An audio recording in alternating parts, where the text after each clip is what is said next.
My first in-person meeting at Kyle, so.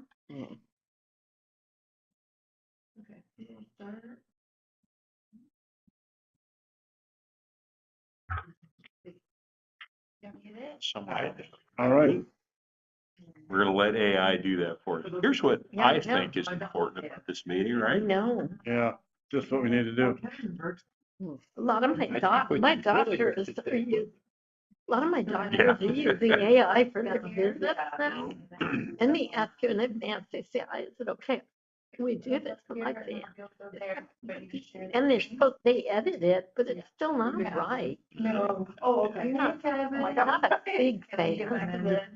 I mean, it's got its place and it's perfect, but just not a fan of the doctor's office. Okay. Let me get out of here. Get right. So you can pull back.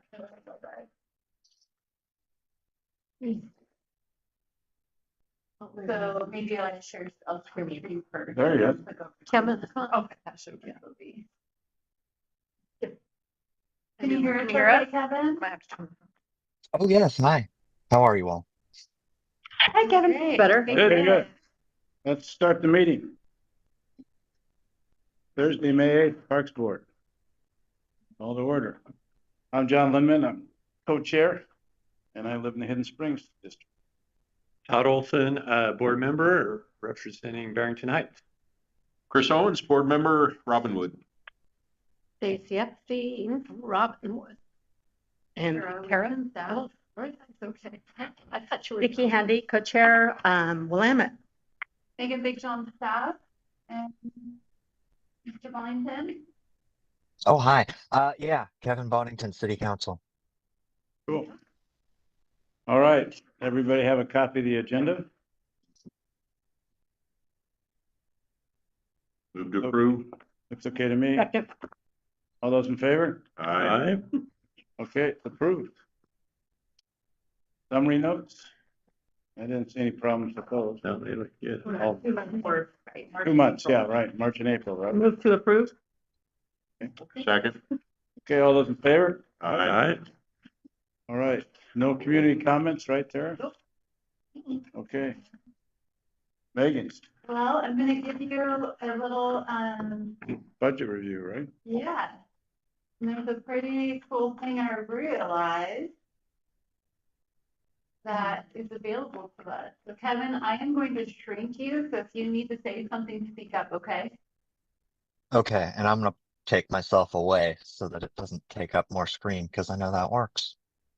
Okay. Bye. There you go. So what I want to show you all, so we're getting ready to go into, we're in budget time right now. Our first budget committee meeting is on May 27th. Parks is supposed to be on the 29th, and if it goes long, it will be bumped to the following Monday. So we have our first budget meeting to present at. Can you say the date again? Yeah, so May 29th is when Parks is slated to go, but more than likely it will be on to the following Monday is what we're being prepared for. So I'll be there on the 27th to kind of understand the flow. I've been watching previous board budget committee meetings to make sure I'm ready. There's no PowerPoint presentation. It's just talking about some of the changes in our budget, which there isn't a lot. So there's a few things we've asked for, projects that didn't get finished in CIP or bond, why those did not, be able to answer those questions. So I'm a little nervous because it's my first time, but we'll go through it and I'll have my first one under my belt. You'll be just fine. I did not realize until this last week that we have this really great, on our finance page is a actual website that actually goes over the full city's budget. And I was going to do PowerPoint and I realized I didn't need to because this is right here and it's quite fabulous. We have 2 different categories to look at, and I'll go through this relatively quickly, but what you'll be able to do is look at it in the future, and as we go through this budget process, I'll be able to update you in June and when we get to July. But this is really handy. So when you go over to the revenue side, this is all of our revenue all the way from all of the departments. When you scroll down, we have the Parks and Recreation Fund, and that is how much we have in that fund as far as our revenue goes. And when you click on it, it drops down to our beginning balance for the beginning of the biennium. Remember, this is a biennium, so it's a double year, right? And then our charges for services, which is the actual fund itself, our property tax money that we get, and our other source. I don't remember that we have certain things where if somebody paid in lieu of fee of building a trail, there's some tree fund money. I'm assuming that that's what this one goes into. I'm still learning a few of these areas. But we can click on them and it drops down to say, oh, our debt and that's what it is right there. This is a special fund that has to tie to our bond. So it's the revenue that we're getting from that. To the Go Fund. Yep, exactly. So that's the little bit simpler one. What's going to show you much more is when we get into our operating budget. And I have to tell you, when you start looking at our budget, there's an additional $4 million in there. And I'm like, well, when I tell people our operating budget versus our real budget, Mm-hmm. the 4 million isn't part of our operating budget, as you'll see. And that was for when we were going to start the operations building this year, and it didn't happen. If you look at this, it's a little, you have to kind of see know what you're looking at with it. But when you're looking at our whole department, our whole city with our operating budget, you can see we are top there. There's a couple different shots you can see with the pie graph and over time. And we'll look at a little bit more of that in the Parks Department. Parks and Rec's budget, operating budget is larger than the police. Well, to go back, Yes. Still feels small for a little bit, but you remember 4 million. Remember that number, Okay. right? Because when we get into here, when you look at our capital outlay money, Okay. this is actually not even real money, Okay. right? Because that was money that they thought we were going to have to go out for a full faith and credit bond to be able to purchase, to be able to build a new operations building, and that did not occur, right? Okay. And if you looked a few years back, I was realizing it today as I was really playing around in this. If you looked a few years back, we built the police facility that had the same kind of deal, right? It's extended out. And so the future budget, because we are moving forward to the operations building, you're going to see that it's going to be real money right now. So what I found with our budget, what we do is there's, and if Lauren's listening, please don't judge me on it. But the way we have to do a balanced budget, which of course makes sense, is required by government. One thing that's a little tricky for me to learn is if we put anticipated projects out there with anticipated funding like grants or things like this, it kind of skews the number, right? So I had to put in there, we're potentially going to get, or can, for this last budget, put in that we may get $300,000 from the Marine Board to be able to build the non-motorized boat launch, right? The project was delayed in general because of configuration, but it showed that now that I didn't spend $300,000, but I never had revenue for $300,000. I'll be honest with you, it really threw me for a loop when I first got here. I'm like, I showed me the money, but the money's not there. So you'll see some of those and I'll be able to walk you through, but I'll have a little bit better handle on it as we go through. And I really would prefer not to project grant money because you don't know. Yeah. It'd be greater to have a journal entry to add that grant money when you got it, then the project is funded, but that's not how it works here currently. So I'm working with that. So when you get to the capital outlay, that explains a little bit more of course, I tried to slide this earlier and you can't. The special fund right there has to do with the building. And that's, you see, there's no money here, the 4 million that's there. So that should not even real money, but that was earmarked and initially budgeted. Now, this is what confused me. I had to go to finance to ask, when you look at this, because the GO bond includes facilities and transportation, these numbers are showing in our budget, but they're technically not, right? Because we have the budget is, that bond money is connected together, even though it's piecemealed out per department. Oh. So this facilities, even though I oversee facilities, that is my facilities budget, but it's not part of parks, nor is transportation, right? And so, and then here's our park stuff. There's a regular, right? So when you're looking at dollar amount, it's really small. That's the grant, that was a $300,000 Ken thought we would get, and we weren't able to apply for it. So that's zero. Our regular capital outlay, that's how much I had for capital outlay that was approved. Wow. There's more of this coming, but projects that were slated were not able to be funded for a couple different reasons. Some projects were slated for, I'm going to get a little somewhat geeky and not enough to that I really know. SUC funds, some development charges in the current capital improvement plans this last biennium. You're only able to use a certain percentage per project, and that project has to be increasing capacity. So you're adding a new feature to bring more people to the parks, like a shelter or but you can't 100% fund that shelter with SDCs. It's a percentage. So if you look back in the capital book, there's probably about maybe 5 to 8 projects that were listed as 100% SDCs. Oh, oh, And you can't do that because there's not the matching funds to be able to make that happen, right. right? So I'll get to what I projected, and I was thinking maybe I'll show that to you next meeting that we have, so I can kind of show you some of the projects that were proposed, what can move forward, and what I had to hold off on. So that's why when you see this capital outlay, there's some projects that are still occurring until we get to this July 1, but the money that was there wasn't fully able to be funded because it was supposed to be with SDCs. So we'll get it squared for the next one. This was a new budget for me, and we'll be using most of this money coming up.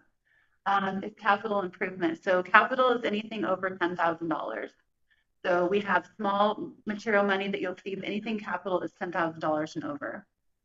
And different agencies do different. Sometimes they'll do this one is only 100,000 and over.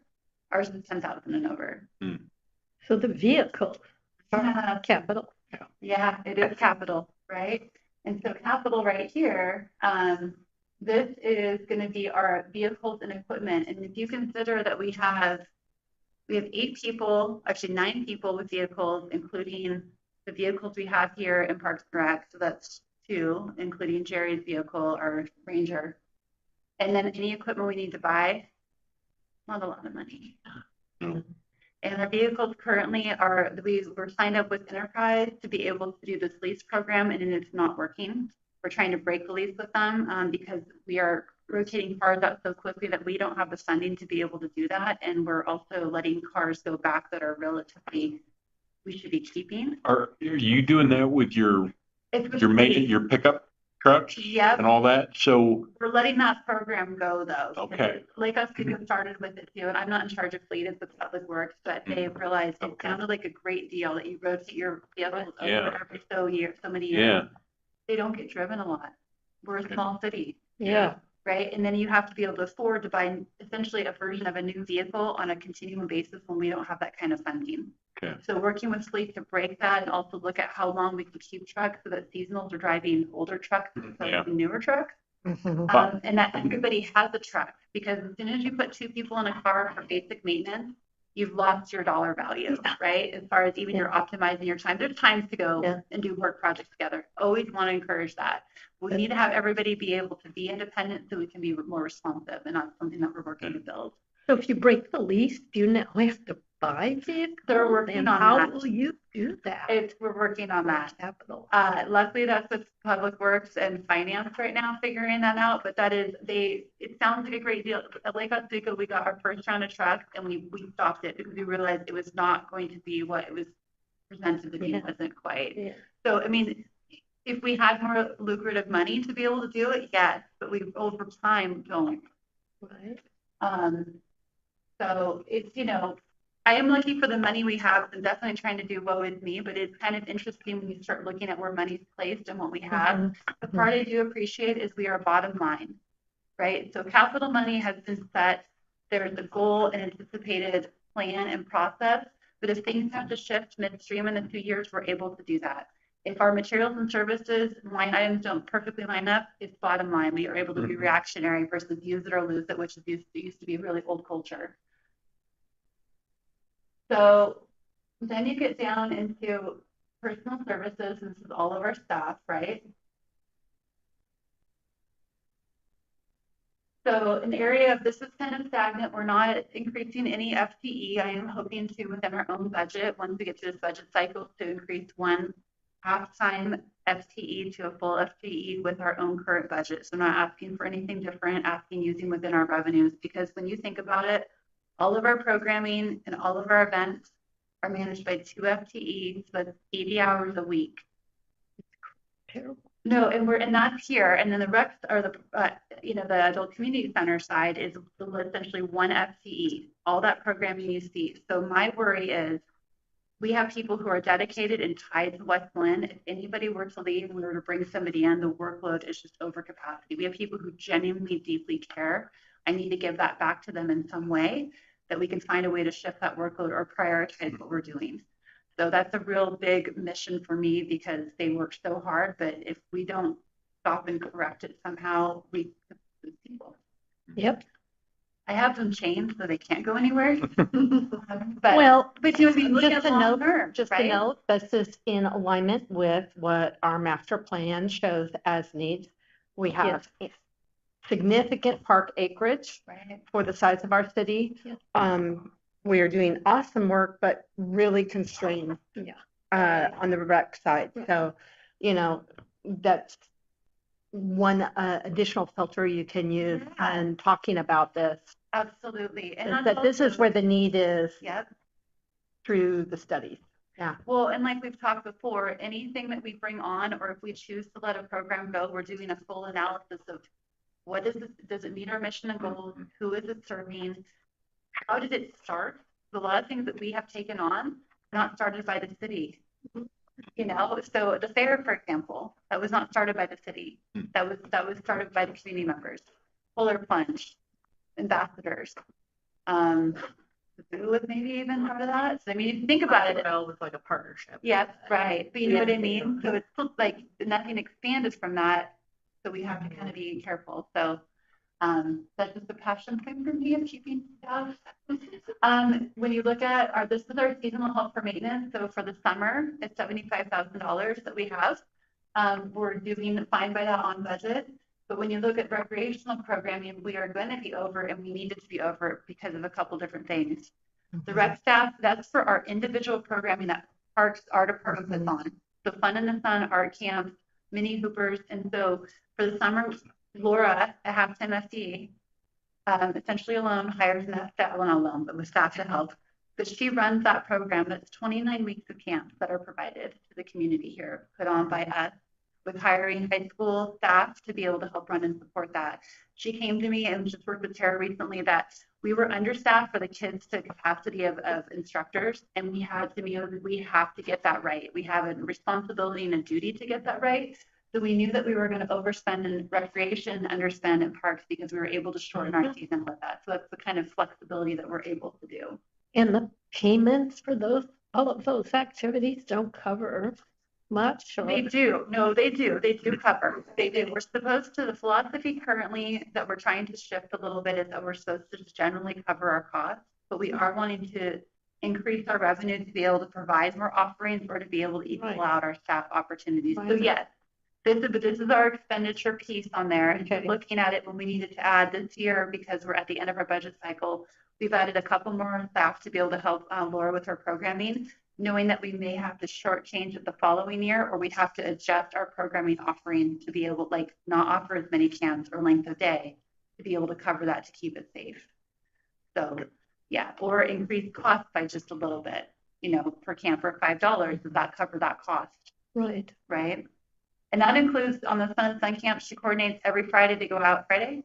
Well, Thursday, Friday. They go out to, do you have just like, it's really cool what they do. They go out to all these different locations for a day out. Field trips. Exactly. Yeah. The zoo, Topgolf, Yep. But having had two grandsons in the programs all year long with multiple trips through mini campers and Fun in the Sun, they moved to Wilsonville. They want to come back. I was impressed. I mean, and the quality of the high schoolers and college kids you had doing it was impressive. It really was. Laura and Alyssa both came up through that program, and that is how they work here now. Oh. They found the love in it. Yeah. And, so it's pretty cool. You use it too? No, they didn't have the program when you were probably. I don't know what my parents put me in. In the park. They had the waiting pool. But you'll find your own. Now we get to our materials and services, and this is kind of our real day-to-day budget that we have. So when you look at this is how much money we have to spend on rec programming. And the part that is nice, which is also difficult, that they're all lumped together. So recreational programming is all of our contracted, instructors.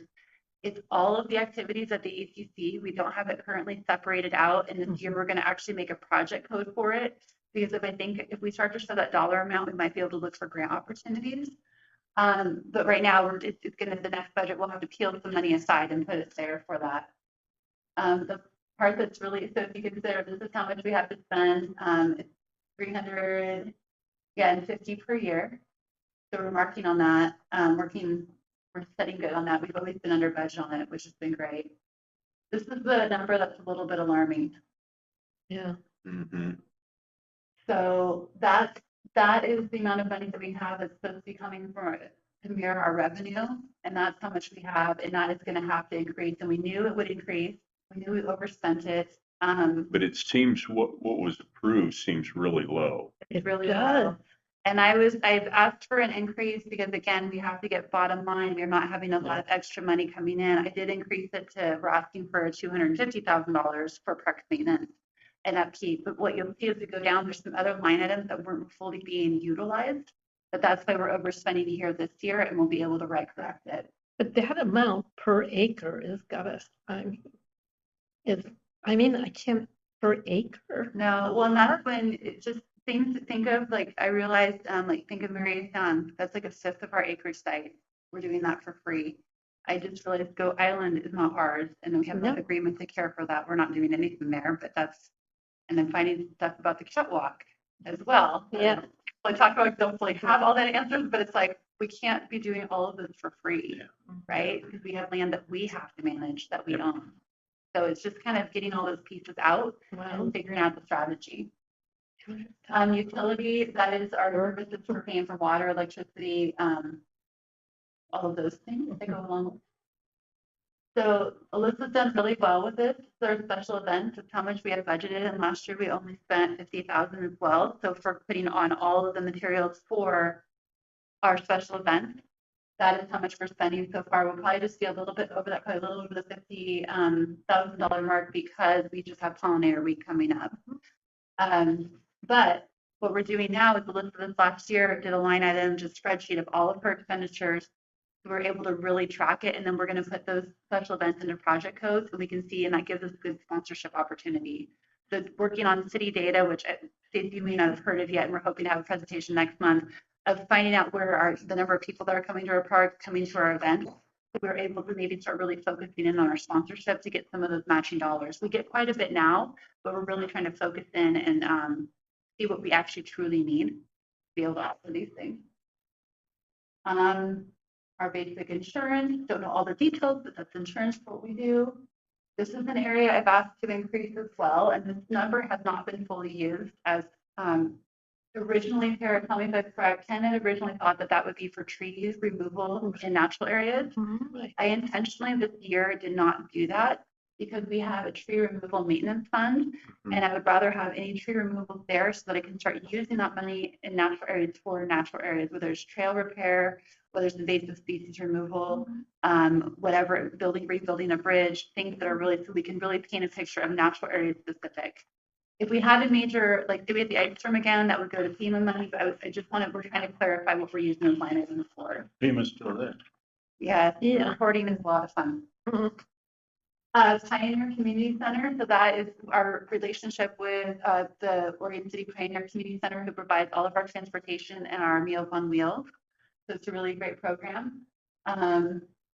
Old Time Fair, that's going to be bumped up to 50,000. That's how much we have to put into that. And the reason why you'll see that we've spent so much, even though it comes in July, is our world would be easier if we were a calendar year, because our revenue comes in right now, and we spend a lot of it at the next year. So we're always kind of at this funky behind the ball of trying to look like our revenue looks short right now, but it's going to build up as we get closer to summer. But it's a little scary when it's in reverse. Park improvements. There was generic 35,000 that'll be gone. We have courts that we're resurfacing. There's infills that are being fixed, partly with bonds. Some of that will be with this money, so that'll be gone by the end of the year. Our gas that we use.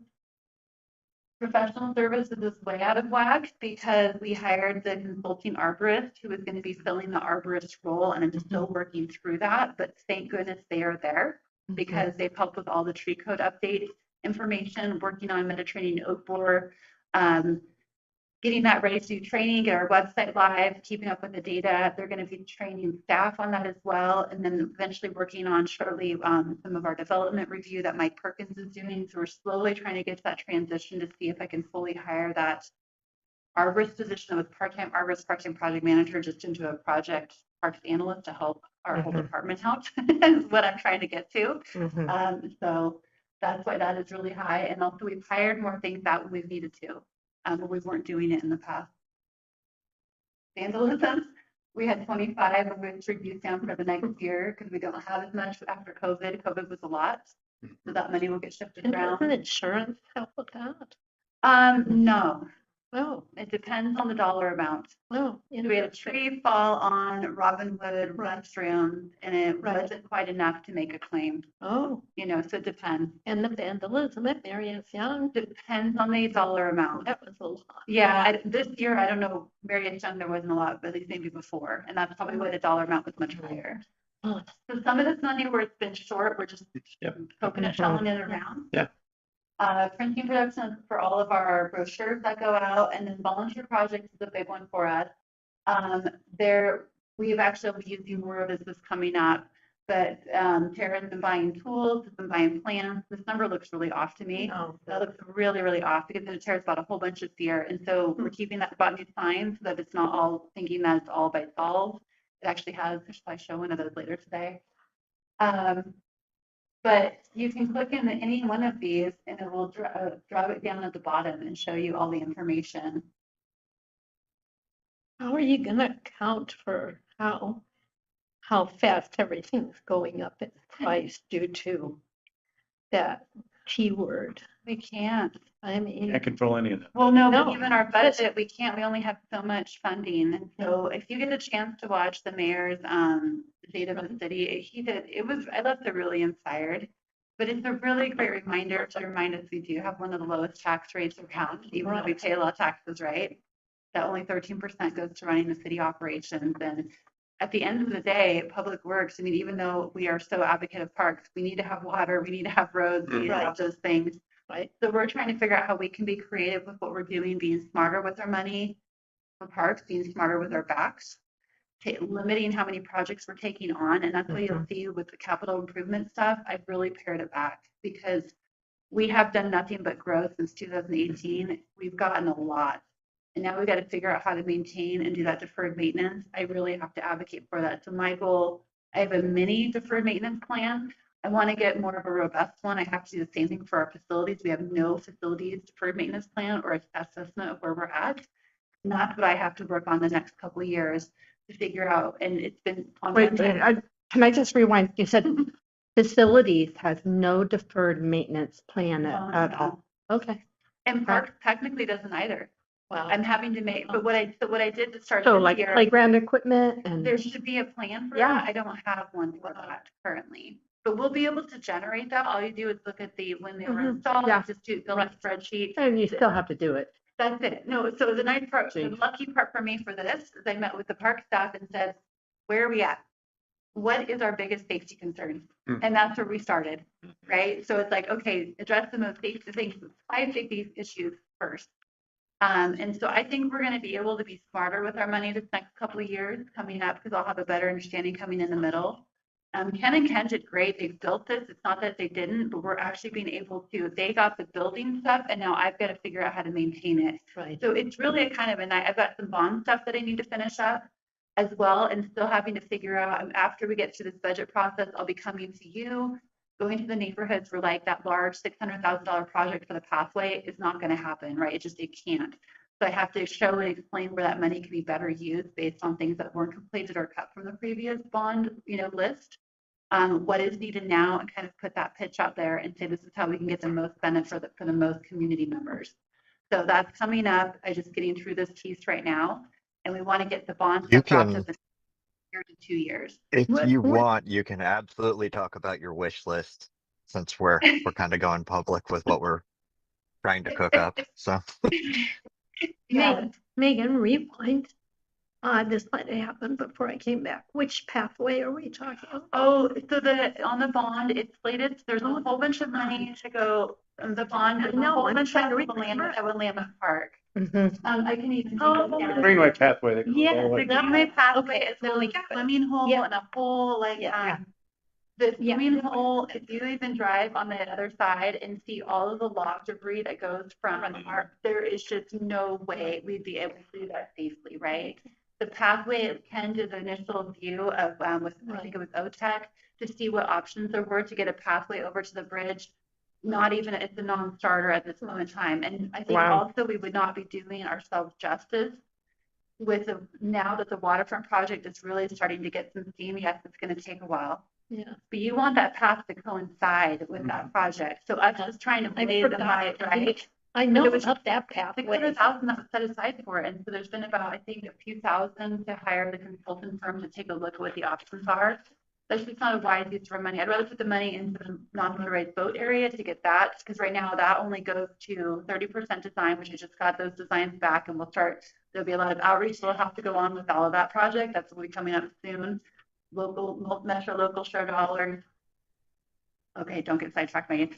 But there's some of those projects they've got to be able to kind of shift and transition, and I think I have to this year start to get that really spelled out with the community and with you guys, and look at where that funding can be optimized, because we've got to wrap up that bond quickly. Yes. Just yeah, Yeah. very quickly. So that is kind of my overall view of our budget. Just a couple highlights that if the documents are still going through, I asked for an increase in our training budget. That's a really key thing for us to keep us up to speed. Professional services, I get told you it increased. Small equipment, we only have, I think it's like 3,000 for small equipment. And I increased it, I think it's increasing to 8. Oh, I may not even show that detail in here. But when we're trying to buy electric equipment, it's very expensive. Yep. So we own 8 out of the whole city. We own 8 gas power blowers, and we have 3 electric. So we're getting there, but it's not very many blowers. Look at the big blower situation. So Megan, what's on the website is the current budget Yes. and your current spend in Right. red.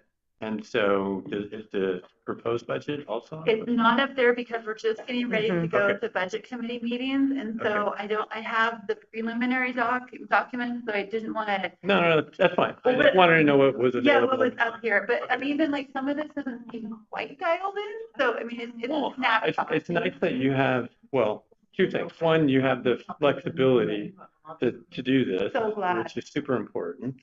And then you identified some stuff where you're like, okay, here's the course corrections that we're going to make. Yeah. And so, yeah, that's good. Yeah, Thank I mean, well, I could be lowly to me, but at the same time, it's what we have, and we just have to get creative, and Yeah. every grant opportunity I've put it into a folder where I haven't had the bandwidth, so I can look at what that is. I believe we have, I think it's 1.5 million with Metro for local share, that we need to use before 2029. And I pitched them kind of the idea of the motorized, non-motorized boat launch area, which is essentially 3 phases, how I've broken it up depending on our funding.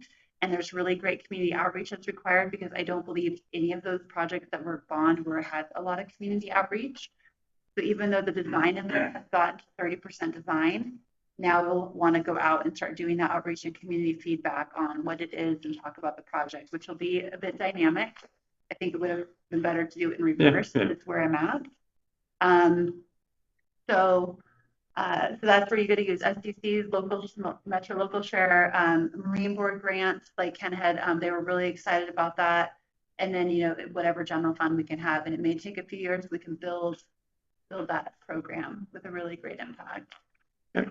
So, Well, I don't know if that was helpful. I think It's on the finance page, go to the city page, go to finance, and it's in one of those draw. I just on the left, financial dashboard. Yeah. Okay. So you can kind of play with it, and I'll give you another update when I get through this next budget cycle. Well, I think you did a really great job. You come across as very credible. I trust your numbers. I feel like there's integrity. I was a little bit involved in previous budgets, to the point of saying you got to get your arms around some of this. Yeah. I mean, I Some of it's hard. never got to the point that you have. Couple of suggestions. Take them. Be really focused on what are your key messages. as far as, you know, overall, here are the things that we really need to focus on. And, you know, the fact that you have to invest so much time into building the infrastructure to just run Parks and Rec. That's a key message that needs to be heard. So at the end of the day, just stop and say, Thank you for that. if people leave, what are the key things I want them to know? One, we have control over the actual dollars now. I mean, we understand what's going on. Two, our investment has to be in building our infrastructure and getting us sound. And three, you know, I don't know what your third one would be, but those are a couple, Caring for our existing infrastructure that we have, our facilities and our features that we have, really maintaining our long-term assets of our park. Maybe I shouldn't use the term infrastructure. You know, we are investing in getting our department running in sound, acceptable ways and maintaining all of the assets that are managed by Parks and Rec. You know, those three key messages I think are really important. And I also think, Kevin, are you still on? This would go to City Council. Oh, yes. I think we all, as an advisory board and as City Council, based on what you just presented and knowing what's going on with budget revenue, we have to shift our approach to regarding special requests or people's great ideas. Oh, wouldn't it be cool if we could do this? You know, I really feel like everybody likes to try to find a way to see if we can do it. We want to make it happen for people. We want to make people happy. And I really think that given everything you just presented, we have to get really tight on anything that is outside of already budget. If it's going to take project management dollars, if it's going to take staff time, if it's going to take any type of cost or outlay, even the cost of writing a grant has to be considered, and we have to stop. Let's see if we can make it happen and start. Let's take a look at what the real costs are and be really tight with whether we can do something or not. Right. And I have to say, I think as a board, we're bad with this. And I think as a city council, they're bad with this. Because we all want to make people happy. We all want to make people happy and try to figure out a way to make it happen. But we have to get more disciplined with this next biennium. The revenue isn't there. Not me. We'll make people happy when we can afford to. Yeah, well, a small example. Seriously, I say that a lot. I defer these things often. Well, and like a couple things, I'm trying to understand, like we have so much grass to mow, like so much. I'm wanting to get way more, I mean, way more than the other cities, way more. But just, we have everything, their hours in, I'm like, I need to be able to express how much time that takes, which is, again, we want to keep it. So, but you need to be able to have the right equipment. You have to have enough staff to be able to maintain that. Right. And so just being able to grab those numbers. The other thing is, for example, we have become our memorial policy and project for policy, which we just had you review, but we're going to need to have you review it again because we're missing a key piece of it. Is what is its purpose? Because we have so many benches that we are staining, resealing all winter long, that's not sustainable, and that the goal should be to help provide amenities that we need for the park. We don't need 40 benches at Willamette Park because somebody wants one there. That doesn't mean that we have that need. And so we're trying to kind of curtail what is supposed to be a way to fund those assets. And when those assets are full, we can't just keep adding more items. We need to find another way to have a memorial. But the whole point should be to help us provide funding for the park, and the bonus is you get the memorial. You know, parks use memorials that don't require upkeep, stones or whatever. No, right. Or if they buy a bench like a cemetery, you pay for grave services in perpetuity. We have to manage all of that, right? Yeah. So you want to pay for a certain period, So a non-maintenance Maintenance free. We got a plan. That's where we'll Good, be switching good. all of our benches to metal over time. Good. And that's our Maintenance free. long-term. But you wouldn't believe how much sanding we do and peeling. And I'm like, Yeah, we can't, that we don't Yeah. have the time for it. We can do that a little bit smarter. yeah, a lot smarter. So that was, I think, what else did park maintenance upkeep, not sorry, upkeep, professional services increase. And getting the arborist park manager position filled. I can't get that filled soon enough in my mind. I absolutely cannot shortchange the need for support of the tree code and tree permit. So that's why I could have been selfish, just filled it one way, but that to me is really important. I've got to get that solidified to be able to move on. So Mike Perkins has been, and Jen Barboa, he has been helping me through this. I've been very grateful, but I need to get him fully back to parks as soon as I can. So, yes, so I can talk about that when we get to the tree code part. So I just wrote down 3 key messages that I kind of heard. One, our numbers are under control through deep analysis for the first time in years. oh, I don't know about that, Sandra. I'm gonna say that and do my best. With the team. 2, all of our dollars we have to be investing in repair and maintaining the assets that we have and continuing to build sound practices, processes, and policy for Parks and Rec. For dollars, that's where it needs to go. And 3, as a city, when it comes to Parks and Rec, at least for the next biennium, we need to be fiscally tight regarding requests. I mean, all of the stuff you went through, you always come down with, and what are the key messages you want them to go away with? Yeah. So Well, and I those think would be my recommendations. when we can share a story, like we have somebody who wants to do additional turkey trot, for example, down at Willamette, and I can straight face say, I literally do not have the capacity to do that. We don't. And if somebody asks us, so if council were to come to us, I feel like I would come back to you. I'm so sorry. That's okay. That's okay. But we can truly I can say, hear everything. we can't take any more on, but what would you like us not to do? Like, how would you like us to shift our priorities? Because we need to be able to be open to that too. If we just are always no, no, no, if we're asked to do something, we can do that, but how can we shift? And I think that's the flexibility we have. And that's what we can give to council, we can give it to you, to other citizens to come. That's how we make our decision. Not just to know, but how do we evaluate it? What's the community benefit? Does it meet our mission and goals? And then we have to drop something out. Why? And what are we doing with it? Right? Okay. So, okay.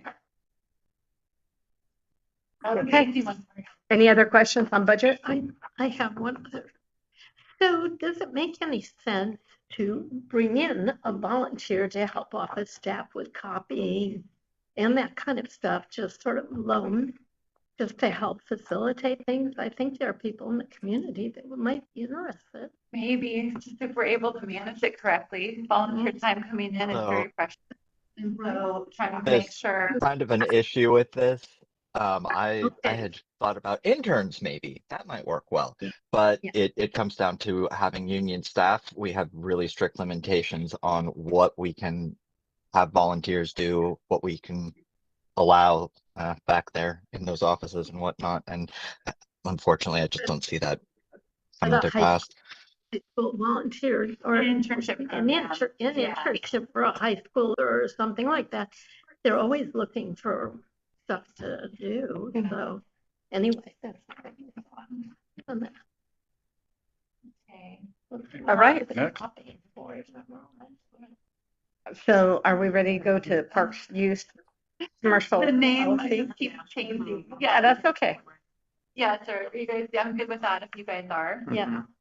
So I just want to make sure that we're not trying to wordsmith as a group. If we have edits, can we just send those to you? 150%. And I wanted to maybe, I don't know if you all had a chance to read this beforehand, but I wanted to let you know I have gone through so many renderings because there's so many different ways you can approach this, right? And trying to think of what our end goal is. I was really grateful that city manager also did a couple renderings with me and kind of gave me his feedback. And so we kind of looked at it. It was really interesting. And there's different terminology, whether it's commercial use, whether it's private business use. non-park use. And I was at a director's retreat a couple weeks ago, and I've reached out to, everybody's got a little bit different way. Large agencies have something like this because they have to. Portland has to, right? Yeah. Fulton Hills have to. But the smaller agencies don't necessarily have that, and it's based on what their need is and their way of enforcing it. I think because of our proximity to 205, because we have regionally designed parks that people want to be at, we really do need something like this to be able to vet it out, right? 100%. And it's not just to be the gatekeeper, but it's really to be fair to all those programmers that are working with us currently who are following the rules. So 100%. So the reason why, and I'm totally up for ideas, I literally am, as far as the title of it, but when you start saying commercial use, not everything is seen from a commercial lens, right? But business in general, coming to the park, whether it's nonprofit business, profit business, it just, I feel like it encompassed it more. The city manager actually was the one that came up with that, and I was like, that really does feel like it fits, whether private's on there or not, but it's non-park related, non-recreation, and not driven by the department youth. And so feel free to keep thinking through that. Feel free to research, send ideas out. For me, the part that's great is Down to Earth right now is they're kind of, they're going to be moving through this next year. This, through this program, it could still allow them to be there through a special use permit. There's, it's not trying to keep anybody out, but it's trying to give us the right boxes to check to make sure it really fits within the park. So that's to me what I think holistically was the right approach, right? A policy is supposed to be overraining, not focused on one entity, but it gives us that governance to do should this be here or should it not? I just have one Please kind of go for it. overarching question. I have a lot of little tiny notes, but I'm not going to waste those. This is really written around, it says for-profit, private business.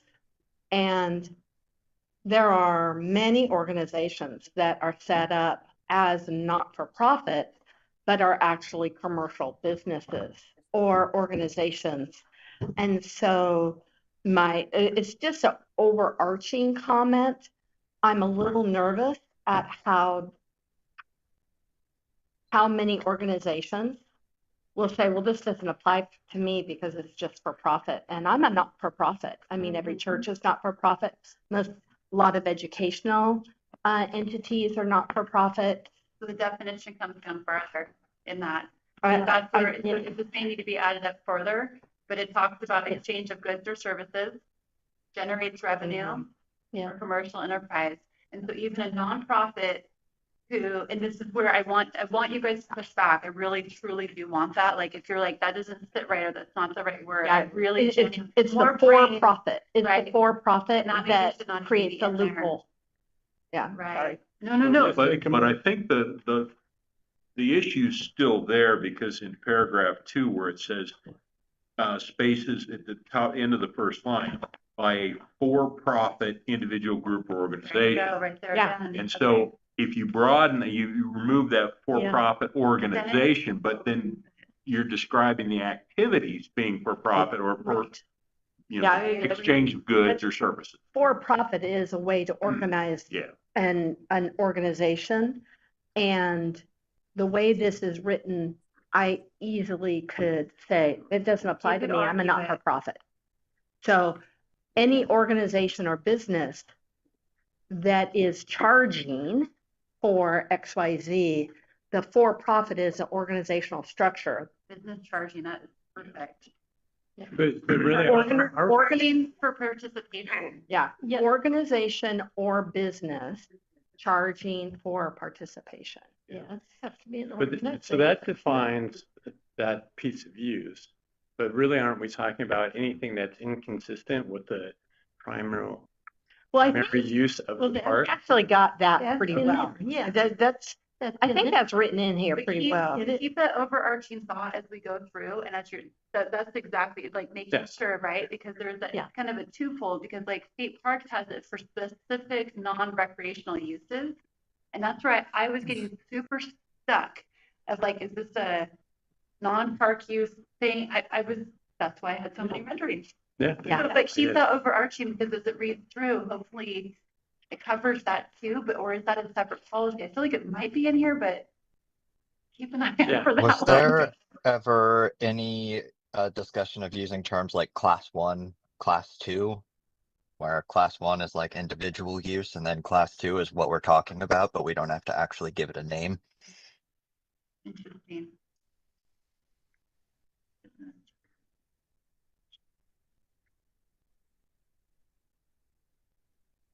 I'm gonna write that down. We Or did that tier with two. the work from Tier. home rules that the planning commission took up recently. Those ended up being class 1 and class 2. So Sure, But sure. tiers could be an option. Tiers are Yeah. really commonly used. That might be an option too. Yeah. Right? Yeah, that's Pierce. Yeah, I like that. That's great, Kevin. Okay. Yeah, that's a question. All right. See, this is great when there's more heads involved. I had one thing, I'll send you some smaller Thank things you. too, but, I found it a little confusing. If you look at, paragraph 3A, the first bullet says business activities require advance approval through a special event permit. But then you go to paragraph 4 on the next page, second bullet, it says depending on size and nature of activity, the special event or special use permit may also be required. Because you say up front that it will be required. And that needs to be changed, because that was that came from our actual, we pulled that from our actual special event. Okay. And that's where that needs to be changed. Yeah. Okay. We were thinking And- that what you could do is our regular special event, that's where we'll have to adjust that policy too. If we're using that as our mechanism for the application, which makes, that's why it's that non-park use for special event, but we have special event currently. Right now, that's specifically based on size, but we can actually add commercial into our special event permit if you're planning on just doing commercial in general. Okay. So that's where Yeah. we were kind of going Okay. with this, because we already had a structure. Yeah. And that's why it got loose on the other side of the fee. So that needs to be changed. So then if you go down to paragraph 7A, the second one talks about a review process. And then 7C, it talks about other recreational services require approval. Mhm. And I thought, well, how is that different than getting a special event or special use approval? Yep. And then in the next one, in D, may require significant additional or planning and coordination. Yeah. And so it left me wondering, okay, I assume the intent is going to be to generate a form that people can fill out. So those, Singular. that will probably make it a lot easier for someone if they have the policy and then they have the form. It'll make more sense than just policy alone. But that's like you pulled out that inconsistency with that. Yeah. And if we're gonna take everything and we may change it, but right now it's going to our special event application, that we need to make it that is the process. It's not a may or may not. That's what you do. And approval is based on whatever that criteria is. yeah, Right? yeah. Okay. If you can send this out in a Word doc, we can send our suggestions back with Track changes. track changes. I love track changes. So if you like it, you can just accept it. Mhm. Yeah. Or if there's a place, Google Doc or something where you can put it. I wish I had that. I love that. Maybe I'll do a Dropbox. Yeah, we can do a Yeah. Word doc and a Dropbox if you want. I did have one other question though, and then I'll stop. But on paragraph 5, the advertising restrictions, it says no signage, banners, branded displays. And what I was thinking of was the Shave Ice food cart. It's like, can they put a sign out? Because otherwise, how would anybody know that they're selling Shave Ice here? Yeah. So what I had down, and I had, that was what John had brought up, and I was like, okay, I need to have, my goal thought was to add with permission. Okay. Like they have to at least tell us what it is. That And makes sense. then I got debated, like, well, then how are we making the decision of what's allowed or not allowed? Right. Because the Shave Ice sketch, you would want that. You'd want that Yeah. because the community knows that there's something there to go to, so you would want that. So I was going to add in there with permission so we could get information. And as we started to see what was being requested, we may add to the policy if we had to put any more guiding documents on it. But it can't be, like, what would we be able to allow and not Yeah. allow, right? Could, I'm just looking at my notes here. So think of another thing that came up just as far as the commercial use. We had somebody who wanted to test drive motorized boats. They were going to test drive from Burnett Landing. So they were making a reservation to reserve essentially not Burnett Landing, but they were going to have 5 to 6 boats out there that people were coming to test drive. And that we had no means of really, they did a special event permit, but they're making a profit off of that public land and they're going to be using one half of the dock that won't be allowed for the public. Right. Do you know what I mean? So Yeah. Right. it's just that's like Right. all these things are coming up. And we're going, Right. okay, Yeah. how do we say no? And how do we say, okay, well, yeah, we on a slow day, Right. you can be there and we'll take some money for that. Exactly. You know what I mean? Yeah. Not like don't come. And Tara did that. The day they won it, we had a softball tournament. all weekend. We were like, No. no. Yeah. So they're coming like on We a had last Thursday. Thursday. Yeah. And it wasn't summer. It Like, was fine. and And they the trailer say- parking is still available, so it's not, Yeah. you know, just for trailers and Yeah. cars Yeah. too, so it wasn't super busy. And they paid? Yeah. Okay, Get a special Yeah. permit. okay. And that goes back to not impeding so much on what the use of the park is for, right? Yeah. And so it's like on weekends between here and here, no way, no how, right? And then, but on these other times, so my question, I haven't had a chance to look at it because I was out No, of town. So I totally, apologize. no, you're totally But- fine. Just from the board's standpoint, I don't need it. Just for something to think about, are there park areas where this doesn't even apply? Where it's like, you can't, we won't even allow commercial? Natural areas? I don't know. I throw that out there. Yeah, it's a good. Right? it's a good- Because it's like, yeah. you know, wilderness park. Do you want to just say, no, you can't, well, we wouldn't even allow any kind of commercial? Or, but maybe we would allow a run through there. I don't know. That I'm was- just throwing it out there No, that for. was my note. You know, that's my note is, well, what parks does this cover? What park facilities does this cover? It doesn't cover them all. That was my note as well. Yeah, it's I- just something to think about. I don't have an answer. Well, Yeah. there's parking, there's infrastructure, there's a lot of things that go Right. into it, like your group size, Right, music, you know, so it's not Right. gonna work at all of it. It's mostly the Right. Willamette Yeah. areas. And, you right. know, But to me, my, that's a good there's a question group to every year ask. that runs their motorbikes through wilderness without any Yeah, permission. we don't know about What- that either. Well, I think that's a different issue. Yeah. But you may almost do it the opposite and say that commercial activity is Right. allowed at these spaces. That would probably Right, be because easier. it has to Yeah. have parking, it has Right. to have, you know, it Right. has to have this specific one. Restroom, it has to have parking. Mhm. Yeah, that was my edit as well. The opposite of, yeah. We Where- have where active it's allowed. parks, parks, we have all, you know, they're Right. designated. Because you don't want them in certain parks that are passive and have things. I think that you could just keep some language in there that the city reserves the right to prohibit commercial use based on the I like that. space and natural resources of the requested location. Because Willamette Park has a lot of Right. desire and, you know, but it's also one of the most heavily used parks and it's, you know, summertime parking is insane there. So, you know, But you could just say, Yeah, the I- city, But it's City. the right item, right? Because for example, we Yeah. had an opportunity, REI's been trying to get, oh my gosh, REI. REI's been wanting to do, and they've been doing it for years and wasn't able to get, and not because of REI, just of time of getting an agreement with them. And it's pretty neat because they do beginner classes when they come there, right? So that's kind of our mission, right? Not skill, it's like for Mhm. beginners, for people who have the opportunity to be there. where, At Willamette. oh. They've been for doing kayaking? kayaking primarily and canoeing, I think, Yeah. too. Mhm. So that's a service we can't provide. So Right. that is a good partnership, even though, and it's not just necessarily for our community, but Right. for their organization, it's something that we can provide, and then we could also promote it. But then they can give us a potential fee for that. We Right. become a part. So there's ways to be able to Yeah. allow Yeah. that type of commercial use. yeah, I would err on the city reserves the right to prohibit use of requested site due to blah, blah, blah, this Okay. criteria as I opposed like to that. we use this or this, because there are times where you will have to say no.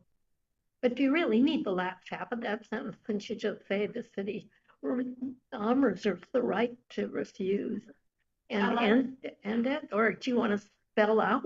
I like based to spell it upon- out so people know we have a why. It's agreed Well, you upon. could say something like based on lack of available necessary facilities to support the commercial use. Because Or isn't that the resource. thing? Isn't it lacking parking, restrooms, whatever those things are? You don't have to list what they are, but you could just say because they reserve the right to How about, because the resources for the commercial whatever mandatory commercial use resources are not available at all parks. or Or all due to park natural locations or resource something. management or facility capacity restrictions. Yeah, Requirements I or was gonna say something. sensitive Come on. environmental areas, Yeah. things like that. Yeah. Right. That You're way, gonna have a list of things once you start thinking that. Well, I think what you want to do is you want to start with these broad range, and as we come up with Mhm. issues, then that's when we make an adjustment, right? Mhm. I mean, we haven't even gotten into the world of parks yet, tied to Yeah. events, right? And that's another thing. We also have our special event permit. So for example, Mammoth United Soccer has, is that one, I always want to throw those names together, is that right? Okay. When they have a big tournament, they will have a food cart at the location, and it has to be open to the public, but it makes sense when they have something like that tied to their event. But the food cart just can't show up because Willamette is having an event. People It that, has to be tied Yeah. and permitted through the Right. process. Right. Yeah. Right, So that's, Balloon people that just show up at our fair. right. oh, yeah, the blue people. Yeah. They had to keep pushing them out. That was fun. Yeah. Yeah. Yeah, so those are kind of some of the things to think about. So I think keeping it, broader in general, like you guys were saying, but then we will have review, and then there'll be things that don't work, or like the signage, I'd like to say approved. So Right. that in our special event we Mhm. have, or our permit processes, it says, please describe what you're going to use. Well, What's the size, what's the, I just thought, these two basic categories would cover just about anything due to natural resource management needs or facility capacity requirements. please Yeah. type that in. Yeah. Thank Yeah. you. Mine's going in circles over here, but I think you're. I just want to say some of these things were my edits as well, so I don't need to do much more except to say this. I think overall, this is very well thought out, and I think that I can tell a lot of care and time went into this. It's a very thoughtful document. I've stewed over this one quite a bit. Well, because I don't want anybody, because it's all kind of started with down to earth. I don't want them to feel like we want to get it right for the general use, right? Right. And Mhm. so that's my main goal, is it's coming from that place of overall management of all of our properties. So where will a Word doc be, and when do you need us to have? And again, it's your thing, we're just providing suggestions. Yeah, I would this is say, it would be great for the next meeting to be able to kind of get your, another moment to talk about it, get your edits in, and kind of, if we can, I can send you out before the next meeting, kind of the major edits, and hopefully maybe to get in a recommendation at the next meeting would be ideal. And in the future, what I'm hoping to do, it may take a while, but I would like to set up a policy review, like this one might be every year for a while. It might be every 3 years, and once you get ones that are very tried and true, you review them every 5 years. But this one, I think we want to look at a couple of times after we've used it, and then see what it may need to be tweaked. So I have it on my calendar to bring back to you, like we just did with memorial policy. We already know now we have to do another tweak. Yeah. And we can bring those at any time. Yeah. There'll be other policies that are more so internal, but we would be sharing them with you. And if there's any feedback, it's not every policy is to come here. We only have, I think, like 6 policies in general. But Not that many, but. but there's things that are going to start to be coming up that I need to Right. get our foundation set. So then we're not always going after the passion project for somebody. We have it clear of what our mission is and what we're doing and why.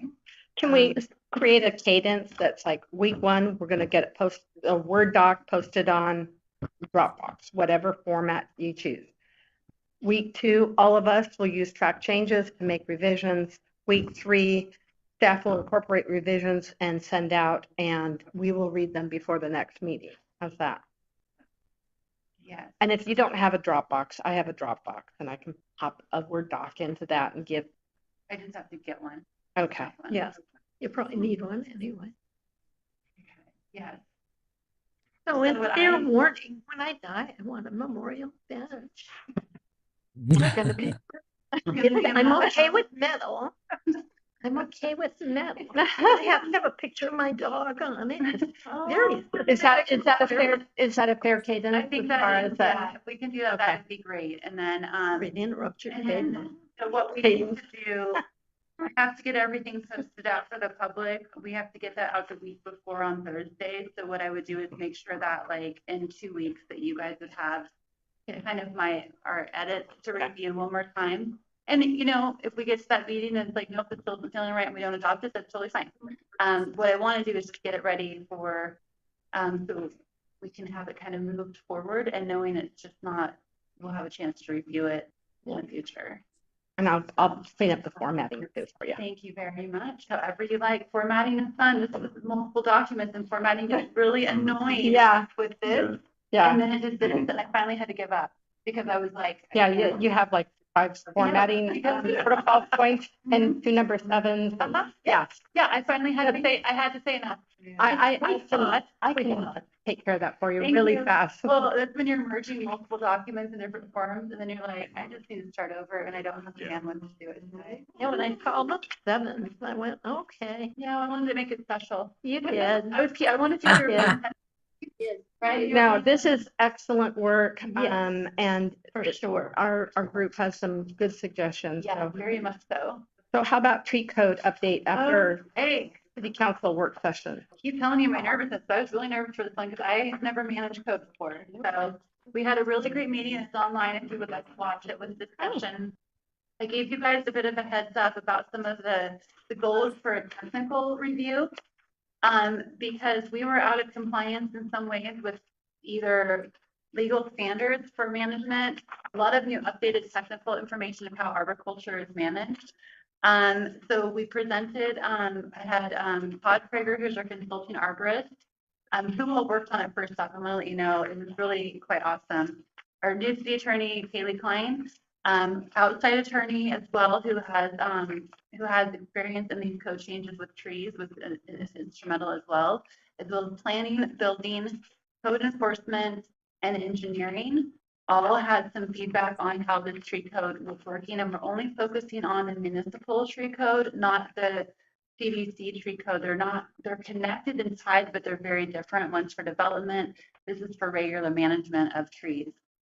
The CDC code does come into the code, so we had to be very careful about what we were writing and how it was impacting it, because we wanted to do a simple correction and also highlighted some policy things that were very minor to make it, the goal was to make it easier for the community to understand why a tree would be approved or denied, and how we as the arborist team can approve or deny a tree. It was not clear. And so I can go over some highlights. Didn't want to spend too much time here, but wanted you to at least know where the heart was of it and what the next steps were. Some typical things were just actual basic definition of a hazard tree. The way it was written was very old, out of context, and now it's brought up to regular standard. We had making sure that legal risk for the city was getting more aligned. We were at some point in time, not now, but part of the code says that we will go and evaluate a tree on private property. We are not able to evaluate somebody else's risk. And in that, currently, we are not allowed to ask for somebody to get an arborist report from a third-party arborist to help weigh that. So we should be evaluating the information given to us, not taking the burden of providing the information. So right now, we have a couple people that we've asked them, and we can't require you to, but I would suggest we cannot see a defect. We only are trained to do so much. Call another arborist, and if you want to bring back an arborist report that shows something different, what they have licensing that they're required to do. They have to be ISA certified. Then we can take that into consideration because they could do additional testing that we can't. So that was a really key one to take that burden off of the city, as well as provide a tool for the community. So we're just saying may require, not you're required to, right? Improve clarity and consistency for decision for making predictable and transparent with the application right now. Right now, there's about 10 things of why you can approve it. There's about 5 reasons why we could deny it, and there was no consistency of, so if you have 3 things to remove and we have 1 to deny it, how does that even work? So that's been streamlined. Trying to also reduce our administrative costs. I don't know if we're paying an arborist top dollar to go drive around and put signs out, and you have a 20-day period to get the application. You have a 10-day appeal if it gets to a certain level of a certain criteria. We got to go put the sign out, and we got to mail all these letters out to the 500 feet around, and then we got to go pick up the sign. There's just a lot of things that could be streamlined that should be administrative work versus arborist work, or that the homeowner could potentially do. A homeowner could come and pick up the sign and put it out. Mhm. And in the future, we would like to have a website where you can go on and just see where all the tree permits are, so it would reduce our amount of notification letters. Yeah. Put a sign out for the notification letters, depending on the level of the extreme of the tree being removed, but it could reduce, it's not trying to reduce the notification, it's trying to streamline it. Enhancing public safety by around the tree removal, hazard prevention and mitigation, making sure that we are giving that onus to when we're looking at hazard and mitigation requirements, how that is being handled in the documentation of the application or denial or approval, and allowing the homeowner to take some of that burden on to approve. Supporting better customer service, that has been a struggle in general. Some of the actual, where am I at my point here? That's the technical amendment to policy. So I already mentioned a couple of the policy considerations, and we were asking them for consideration if they're able to be done. We don't know if it will go, but this arborist report. I don't know if you realize if a heritage tree is designated, the city practically owns the tree, and we're required for all of the maintenance of that tree. How many do we have? We have 10. 10. But that means that also doesn't necessarily lead you to want to go seek more out. And so trying to find that right balance of what that role is from the city. Who designates it as a heritage? It might be actually you guys. I have to think of who that is. We ever done? Council, Oh, okay. council Hey, is we've that. never done it. No, council, yeah. So trying to look at how that we have 10 trees that would be grandfathered in, any tree moving forward, what is that shared responsibility and value? Because that puts actually a pretty big onus on the homeowner. So if they sell the restrictions on that, that's not necessarily also going to encourage people to want to be a part of the program. You know what I mean? So it's both ways, not only the financial part from the city, but from the homeowner to want to have that designation and be so locked into their easement of their property is not great. Other one, we are supposed to have a tree planting plan that shows that every tree species on every street side is supposed to be set in this plan. That's not practical, and we don't have that. So what we have done We don't already, have to do that. That's just the way it's written now.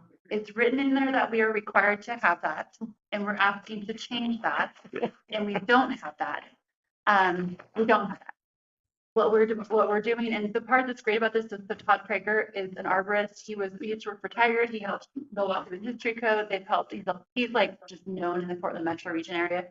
So I asked him to create a list for us that are suggested trees that are based on the planting size, which is very common. So if it's a 4-foot beauty strip, if it's a 6-foot, if it's a 10-foot, if it's a bigger than that, and it's a suggestion of trees. Because even when we have development, the development person calls and says, arborist, I have a development. Can you tell me exactly what tree needs to go there? Okay, I need to go find that tree, and it has to be 1.75 inches, which is an odd size. We have to have it be 1.5-inch tree. Now they've got to go and find that tree, and that tree may not be available. We want to give them options to choose the selection of trees. Can we just take that out We're asking to change it for the selection recommendation of trees. as opposed to just removing it? Yes. I don't think we can. We have to have something in there. I think it's wise for us to have a selection of trees in there that are street trees. Oh, street tree. Mhm. Okay. Oh, this is street tree. Got I'm so sorry. Yeah. Yes, Just- not in your, not in your backyard. Street tree. I am so sorry for that. Sorry. You can only benefit But when they build 80 new houses that up. Yeah, okay, no. There's gonna I be a know. road in there, and we're gonna I have know. to tell them what trees they can put. So Awesome. the other one we realized is that once I issued Vicky a tree permit and say she didn't give me the proper information or we made an error, I had no way of revoking that or pausing it. Oh, Yeah, Oh, sorry. Yeah, I'm planting So anyway. we asked to put a code in there that says that we have a way of stopping and pausing that tree application and do some investigation. The last one, if you get really bored, you want to read the tree manual, there is like probably a 35-page tree manual. That is the person, the practitioner who's removing trees or planting trees, and we updated that. And so that has some policy changes applied to this. I know I'm probably boring you all completely. So the next steps are, we were kind of hoping it would just go where council, and I'm actually glad the process is going. We're actually going to be going to a community outreach process, very limited, where next month I'd like to present a little bit more in detail of this. I'll send you documentation beforehand, so there'll be a lot of reading for next month. You can take a look at what has been suggested. I'm going to go to the Sustainability Advisory Board as well to talk with them, and then I have to figure out what the public outreach to basic community is. Because the goal is that this is not an overhaul of this. When we get to do an overhaul, there will be a much bigger process.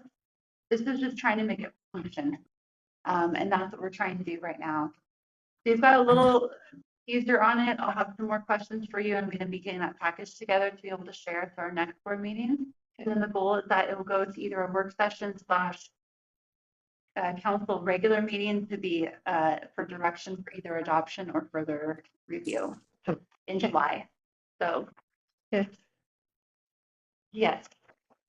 There's all my talking notes, and here's the 2 documents. There's been a lot of heart and energy, and again, really trying to look at, if anybody were to talk about it, the main goal is clarity for the community and streamlining or reducing the city's risk in this process. So. B City? I know. Okay, Quick. Quick. So since the board is the ones that facilitate all of the commitments to Be Good USA, for us, we do an We annual remember. renewal. So just updating, and I kind of wish we would do this more in June, so maybe for next year, because June is technically National Pollinator Week and Be Good USA month. Yeah. So we will have the proclamation signed off and read on the June 2nd or something like that, one of the first council meetings in June. So we'll take that to council, read the proclamation, give kudos to everybody and what we've been doing the last year. So for this year, we are having Pollinator Week on Friday, June 20th. It's going to be a one-day event down at Mary Science Park. We have all our vendors coming. It's going to be great and more educational. Master gardeners and backyard habitat and other folks. So it's going to be great. So kind of what we still have the main pollinator garden at Mary F. For you guys to follow. Yeah. So luckily Cheryl is still a part of that. She's a master gardener. Good. She's there like Yeah. every day. Yeah. So that is just our fabulous pollinator It is. So, yeah. educational. Yeah. So we're doing some new Yeah. signage. We have an Eagle Scout project that's looking to redo a little like a mini kiosk there to our pollinator sign is kind of falling apart. So we'll work on that. Other stuff that counts is the work parties, all the plantings in December, all the volunteers, all the stuff that they do, the invasive removal. So we just kind of put together what events, how many people were there, what we did at each event, and then we split that for renewal. We try to add a few more things in there, giveaways and educational pieces. A lot of our Arbor Day stuff really pairs off to that. So it's really nice that they get a double duty. Combine that together, yeah. And then a piece of the part of it that we'll be building, I was hoping for this year, but I will be working on our integrated pest management program, which would tie in as one of the requirements. So yes, that will be coming up. I hope to have done by the end of the year, but we're working through the next thing. We'll have an update. We do have a grad student down there working with Cheryl. So she's been studying the flower flies as part of her grad project. So I'm working with Cheryl. She's going to try to have some of that. I was trying to research those little flowers, but I guess it's a big deal for pollinating. yeah. So I'm Cheryl's going to try to get her data, maybe just see how many she's found, if any, so it's like a big project for her. So that's exciting. Yeah. So people are interested in it. I think that's all we got. We have the new logo, we got signs up. Yeah. So So I'll talk more about it next month too. And hopefully have Thank you, updates. Tara. Can you repeat the date of the event with the Master Gardener? And I don't know if it was Yeah, June it's 20th, related to the Friday. June. Okay, Friday, June 20th. Okay, thank you. I thought that's what you said, but I wasn't sure. Down at Mary Shad, 4 to 7? Yeah. Okay. Thank you. Yeah. It'll probably be hot. so we prepared. Yeah. It's gonna be beautiful. It'll be beautiful. It'll be yeah. beautiful. 4 to 7. Okay. And what's And the then name is of the it- event? Well, we're celebrating Pollinator Week, so we just call it our Okay, it's just Pollinator. part of Pollinator Week. Okay, thank Yeah, you. mhm. So that's Okay. the National Pollinator Week that whole week. So we'll Okay, put out thank you. some stuff. We're working on some reels, so hopefully you'll see some stuff from us, like an educational pieces throughout the week. From our. Okay, thank you. I would like to suggest, I'm sure that somewhere on your intranet, you have a SharePoint site, that you guys create a little bucket of great stuff that is being done and let that bucket fill up. And when you have, a nice piece, give it to the communications people to do an article in the tidings of, and by the way, this is what's happened in the last quarter in City of West Linn. You do so much and have such impact, and most people are absolutely clueless. So, Yeah, we try to reach out to Holly as much as we can, or she reaches out to us, thankfully, because we're top of that. well, piece of it. I think that it's really easy to get into thinking about, here's the event, I should communicate this event. And what I'm suggesting is create a separate file where it's like, and here's everything. It's like, here's our bucket of what we do. It also creates really nice documentation, or, if anybody else had to do it, but, and Probably then, somebody else, because if our marketing person is halftime insurance all of our events. Yeah. So this is part of that piece. It's oh, like, I'm it's just about- saying, anytime you finish like a big thing, Mhm. to just make a note, even if it's just a page that has, Yeah.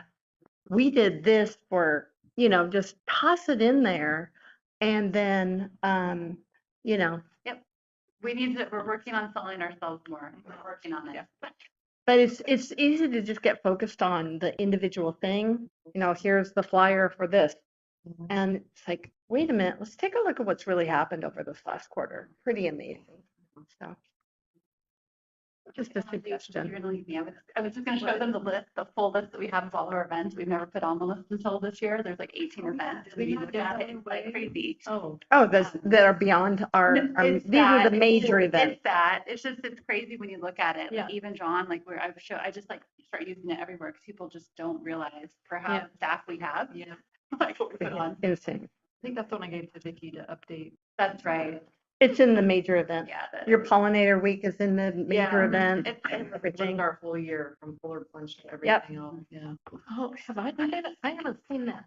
Yep. I can make some more copies. Oh, great. Well, it It's should be- it's in because I got half of what, Well, it should be. You should have the workbook. We sent. oh, it's from that. Yeah. Yeah. This has major, Oh, a list of all major events. It's in there. Didn't they update? No, we updated it. This is Oh. updated. And it has January to January. Yeah. Okay, We'll get you a new copy. okay, great, thanks. You can look. I just missed a few things along the line, way. Yeah, I missed this. Well, there's your bucket right there. That's kind of it. Yeah. There's We're your trying to, that's what we're trying to streamline with, because we do have communications with Danielle, but we do get her stuff. She did a really great shout out to our department for Earth Day, which is super, super appreciated.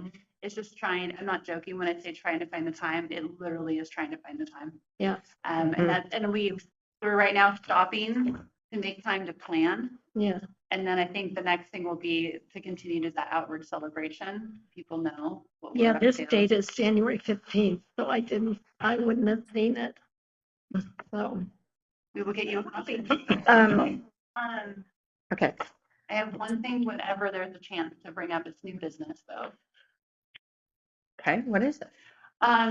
Kevin may pop into this, but there has been, it's not necessarily changing us, but just want to make sure you know that CAGs in general, we're really functioning well, and others are still kind of trying to figure out their purpose and mission and how they're operating.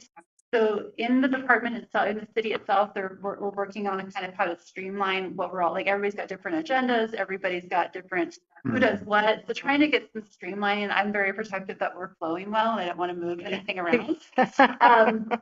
But what it's helping a lot of the other CAGs that are not having necessarily that consistency. But what's going to happen is that there is actually the initial plan for CAGs was to be working on council goals. And so council is now taking what their goals are right now is to look at the rec center. We're still working on figuring out how just to keep that role moving a little bit, right? And so what they're doing, and they consider it bigger than us, that they're working on coming up with those kind of work plans to give to those other CAGs. And we know what ours is. I'll be working on that over the summer with you all in a different group. But just know that that is going to be coming to us as that is an area of focus for council. And that is one of the things we have to kind of have a way of focusing on. We do know a little bit. I'm going to be meeting with Rory here in the next few weeks and Councilor Bonington to look at, okay, what does success mean for this goal for the community rec center? Like what is our definition? What is my goal to be able to help continue to explore what that is? Because it's really loose right now. Other things, when you think about public safety, very clear. There might be a very like this project. But with this one, that's what's going to be coming down the pipeline. And Kevin, you can take it over. But I wanted to make sure that you knew I've been very guarded that we have the work plan.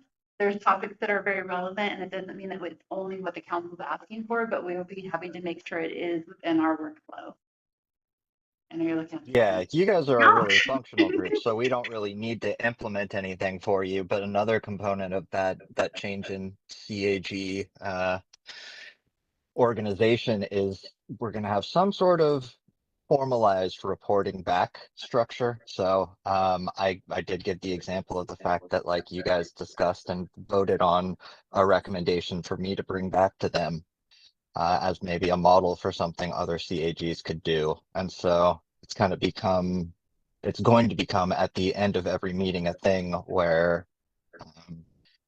maybe you'll quickly summarize what you went over and then provide just a little bit to either, I think the staff liaison about what you'd like council to know, and then vote on that to approve it, same meeting, and it'll go to us. So that will We be can kind of create that formalized. structure and add it to our next meeting if you want. well, and they're going to give us. Well, you guys came up with it already. You invented I know. it. So you're way Like I ahead said, of I'm the very ball on guarded that. about that. I tried a lot of our Um, templates and I said we're functioning. I've also kind of reminded them that library advisory board and this advisory board is different than any other one. You're the ones that are connected directly to our department, not a feature of our department. Yeah. And so there's going to be, I think from what I understand, there will be some flexibility with it, but if you consider all the other CAGs are all individually different, Right. they're trying to get just some cohesiveness from it. Right. The main thing is the volunteer, when you step in, you know what you're stepping into. As a liaison, if you were you coming in, you would know what you're stepping into too. You know what I mean? It goes both ways.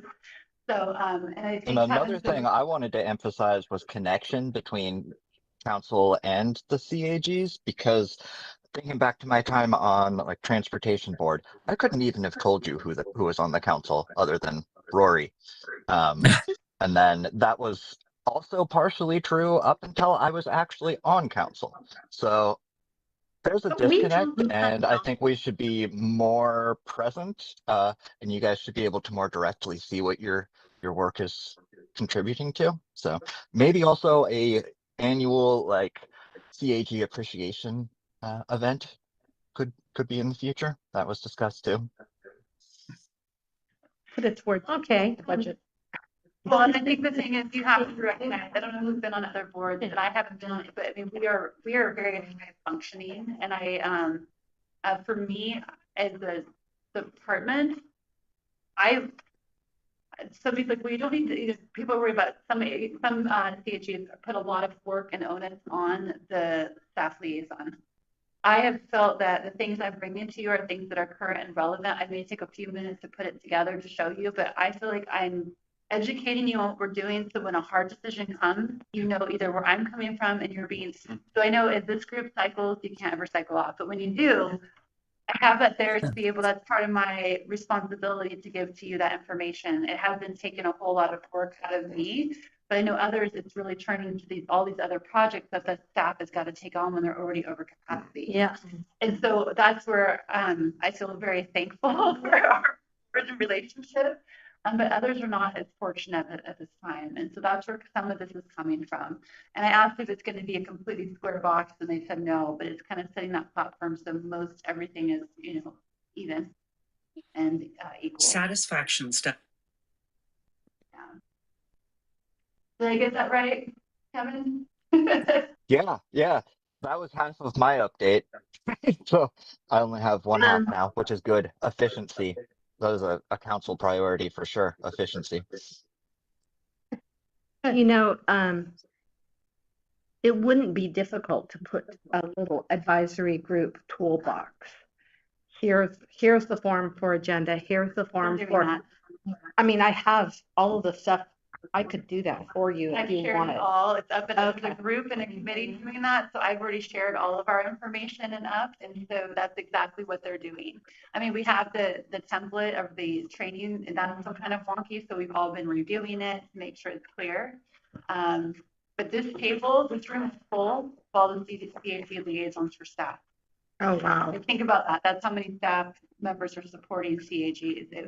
This room was full. We had to get extra chairs, actually, right? Really? We had to move the Yeah. council order last. That's how many people get involved with CAGs. What? Yeah, Library, I mean, it's a lot of. it's a lot. Holy cow. There are Mhm. 13 groups. Yeah. Huh. So, Hmm. so just thank you for being you. And then when we're getting this down, we'll make sure it doesn't impact us because we're functioning really well. But I did want the rec center, and I'll have more on that of my thought process.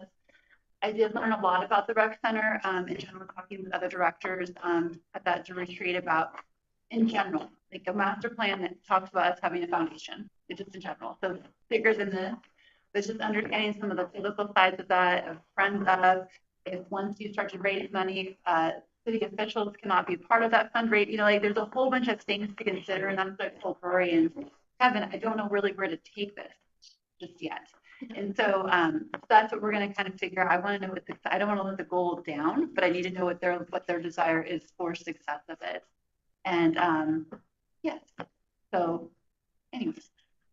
I think that it is wonderful to hope for that. I think it's an unrealistic expectation that that's going to actually bear fruit. Going to be a long-term goal, right? And so that's what I'm going to have to do. We'll work through those processes and have it. Honestly, I think 100%.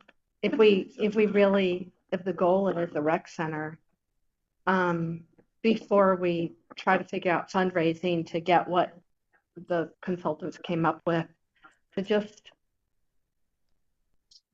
and this is offline, but think out of the box of what are some things that aren't quite that shiny that we could do that would just at least get something going. But Making community spaces, yes. Yeah. I agree with Vicki. That ship has sailed. And Well, I hate to see time and money and resources go into it. I just don't want to see any staff resources I have to go don't. into that. I just think it's not realistic that maybe there's some smaller alternative. Well, I will work with council to find out what, like I said, what success is with this, to figure out where that sits and how that lies. And What they define as success. that's what I'm asking. Yeah, That's the reason for the meeting. Yeah. It's just like, it's, Yeah. So I just want to give you that. Awesome. okay. Thank you. Thank you. Thank you. Summer planning and promotion. Yeah, I'm sorry, I didn't know what the promotion piece, what were we supposed to be talking about? I didn't know if I was staying there. I know, I just Okay, reverted how back about to my summer planning? updates. Okay. Summer planning, sorry. No, you're good. You need to go. I think it's just all that we're. No, it's Yeah, it's so summer is happening, yeah. I just need to let them know. Yeah. Yeah, just we've got, our in-house camps are full again. We've had to hire more staff. We added the new ones, that Art Nature one, at Fields Bridge and Sunset Park. So yeah, majority, they're getting full. Coil, a lot of the outdoor ones are filling up first. And then the indoor engineering and other ones. Yeah. Classes kind of trickle in as it goes. And then, yeah, we're had a fair meeting today. We're planning, getting all the logistics out of the way and check off and, Yeah. yeah, everything's pretty smooth. Music, movies. Well, it's not your first one. No, but You are the rodeo queen. yeah. We will say though, all the duties shifted last year based on people's desires and skill sets. And so and we had 2 people in events over the years have left. So it was a rebuilding year last year, not just me coming. So that's what. But Tara's strong. What is it? You thought church was there like May and June Yeah. one too. Yeah. From out and about. Had some really cool events in there, the car show, the Yeah. pet show, lots of fun things Yeah. at the adult center too coming up. Yeah, those are Like fun. we've been busy with little events Yeah. up there too. That's great. So they've got fun bus trips and trying to think of anything new, but nothing. Okay. Love going for next month. Awesome. Is it Larissa? Alyssa And Laura. And But you Laura. could put them together, Larissa. Larissa. There you go. It's Larissa. One of the things I noticed at the Fall Fest is she was really proactive about, and this is what you can do, and this is how it can look, and this is what you can bring. Yeah, I passed that along to her. It was very organized. But just that proactive reaching out, it's like most of us, someone says, hey, I need your help with this. It's like, oh, okay, I'll help you with this. That I wanted to really say, that's a kudo. We could do, if there's more stuff that you want us to do, tell us. Diana and I were, dynamic duo down on the Willamette Street Fair. Yeah. And, we can, We have a couple more dates already booked. We can do stuff. We like maybe rec center stuff potentially. We'll see how that goes. Like, I mean, you guys are great at promoting. God. Yeah. Like, just, Yeah. but put a big, huge tent out there, dig a pool, outdoor pool. membership at the new, I have a membership at the new Lake Osceola. Yeah. Oh my God, have Well, you do you seen remember it? I have? Oh my God. Yeah, but the one thing you'll notice, it's not a community rec center. No, No, it's not. no, I do notice that. I But had to go see it because I had a meeting about every week for 2 years. it's amazing. Is it fully open now? No. The pool's not open just yet. They're still waiting for some of the Yeah. details that were designed that have to be tweaked. But Yeah. it's, but you can still go walk in there. It is amazing, because now I don't have to make a 50-minute round trip to a pool. I've got 10 minutes. Well, round trip. Your traffic will always. No, increase the for- way I come. Yeah. No, it's No. back Yeah. up after. That's fine. How about, Kevin, are there any city council updates? No. Yeah, so other than that CAG one, in that very room this morning, we held an executive session about Offenlander. I can't tell you anything we talked about or said because it was an executive session, but I can tell you that for one, your concern about the usage of the bond was well understood before that even, and that will not be an issue because I don't think we're really ever going to hear about that bond ever again at this point. I've been kind of trying to signal to everyone that we need to recognize that we have thrown everything we possibly could and scrapped pretty hard, but ultimately we don't have what we need to win this one.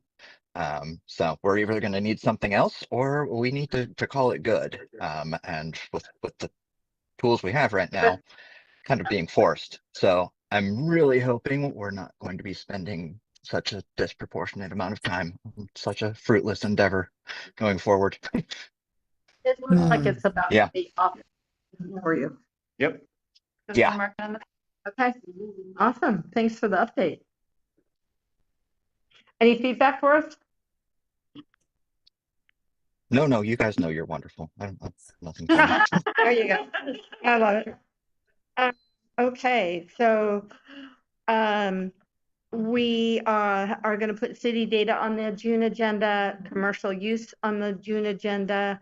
Remember Pollinator Week, Friday the 20th. Also in June, we have Highway 43 update Yeah, Chris Myers, he's confirmed. with Chris Myers. And if there's any, one of the things that we had for June is planning Parks and Rec Advisory Board at events for gathering community input on key things. If we want to do that either at the park or anything, I'd like for you to start thinking about what are the key things going on that we want to get community input. And to be out there, I don't mind going to the fair or to the market or something and just like, hey, just trying to do a little outreach. What do you think of this? What do you think of that? Me to the park too. I mean, Yeah. have your name tag? I do have my name tag. Me too. And then we talked about preparing some type of communication through Westland Tiding to kind of do a summary. And then we had on June to go check out the pickleball courts on our own and just everything good still with pickleball. So I just met with the pickleball group on Saturday. I thought it was the Bolton Neighborhood Association meeting I was going to, and then I got there and I thought it was pickleball. But it was a really great meeting. Okay. Very good meeting. Right. So we have a pretty robust agenda next month. And the article that we were talking for doing something would be in honor of celebrating Parks and Recreation Month in July. We have a Right. prepare for city council presentation. So Mhm. doing that, Mhm. prepping for it, Yeah. and doing a little video and thing to be able to showcase.